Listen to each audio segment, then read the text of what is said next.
How you doing? It's Sandesh here, and I made to do a video on an article on Yahoo News from the Manchester Evening News, and this is such a sad story, and the one the one thought coming into my mind about the story is where were the parents?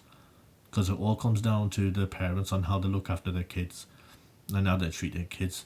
And anyway, it's called a Killer Teen Slaughtered Man Like Lions on Prey in Horror Street Execution. Here we go. Oh, if you can, before going to the article, if you could please follow me on X, YouTube, Rumble, and Odyssey as well, if you don't mind, please. I would appreciate it. Here we go. Killer teenagers who ambushed their victim have been locked up for more than 130 years. Bailey Atkinson was killed in a horrific attack by a gang of armed assailants. Chilling CCTV captured 21-year-old Bailey as he was chased before the gang caught up and attacked him with a Rambo knife. He was left for dead in a pool of his own blood with a murder weapon lodged in his shoulder as he was heard to say, "I'm going to die, tell my mom I love her," as he bled to death, a court was told. A 21-year-old was killed, and yet Sadiq Khan, who's now been re-elected as mayor of London, says knife crime is a myth. This sort of stuff is happening, and the knife crime levels have just gone up and up and up. And he says, "Yeah, no, it's not true." Pathetic. And you know what? I'll tell you what's more pathetic. Yeah, the people that voted him back in. What do you think you're going to get by voting him back in? Voting someone back in who doesn't believe knife crime is real, thinks it's a myth, and he doesn't want to do anything about it. Staff at a nearby asda, who were unwittingly stepped outside for a brief break and witnessed part of the attack, rushed to his aid seconds after Mr. Atkinson had wrenched the embedded blade from his body. He was so badly wounded, medics were forced to perform open heart surgery at the scene. Following his death, 7 people were arrested and charged with murder. They had denied their vicious attack but were convicted by jurors in March, Birmingham Live reports. And today, all 7 were locked up for his murder. Patrick Brooks, 18, of Hunter Crescent, Walsall, was detained for life with a minimum term of 20 years after being convicted of murder by a majority. Ronan McCullough, 19, of Livingston Road, Bloxwich, was jailed for life with a minimum term of 20 years after being unanimously convicted of murder. Sonny Loveridge, 20, of Irving Road, Bloxwich, was jailed for life with a minimum term of 23 years after being unanimously convicted of murder.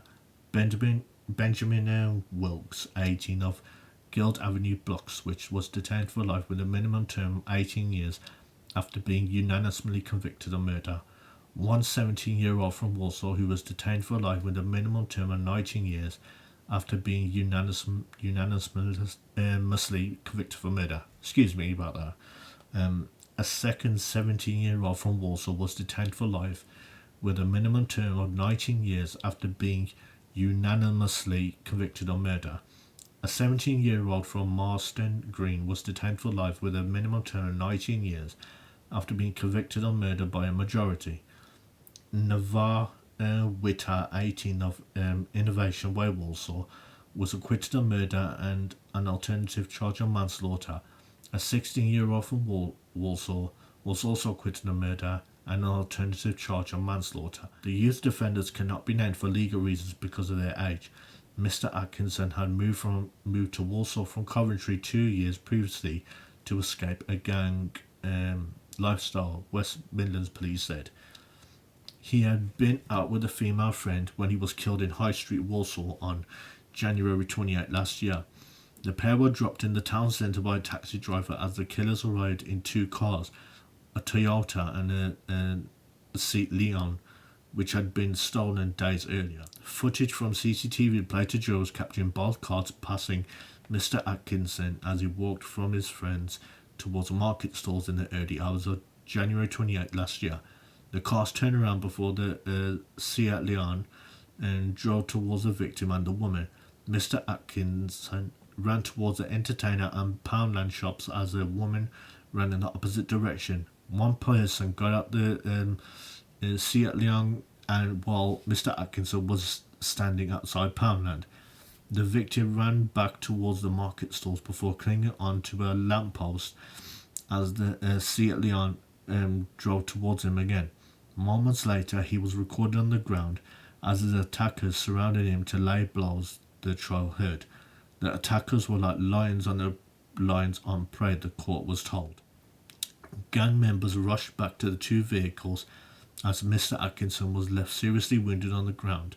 Both cars were driven to grassland near Slater Street and Gow Street, where they were dumped and set alight. Police officers at the scene spotted stab wounds across Mr. Atkinson's body, including his back, arm, and legs. The Rambo knife was discovered underneath the victim, who was initially conscious but bleeding heavily. The victim said, "I can't breathe," before his breathing stopped and CPR was delivered by medics. Mr. Atkinson was rushed to Queen Elizabeth Hospital, Birmingham, but was pronounced dead at 2:55 a.m. Cuts to more than 30 areas of his body were found during post-mortem, with stab wounds puncturing his lungs and severing an artery. He has 65 separate areas of bruises and abrasions, as well as chop or slash type injuries. This is such a sad story. I mean, kids just killing each other, to be honest. And yeah, just like I said earlier in the video, it comes down to parenting, and all this stuff starts from the household. It starts from the household. It always does. If you're gonna have bad parenting, don't be surprised if your kid turns into a killer, or he ends up being a drunk or a junkie. Don't be surprised by it, because that's what's going to happen if you don't know how to, if you're not ready to be a parent, or you just can't be bothered to be a parent in the first place, especially when you have a kid. Anyway, thanks for watching this video, and please like, comment and subscribe on this video. Let me know in the comments as well on any thoughts about this story which I told you. This is such a shame, it really is. Anyway, thanks for watching, and I'll see you soon.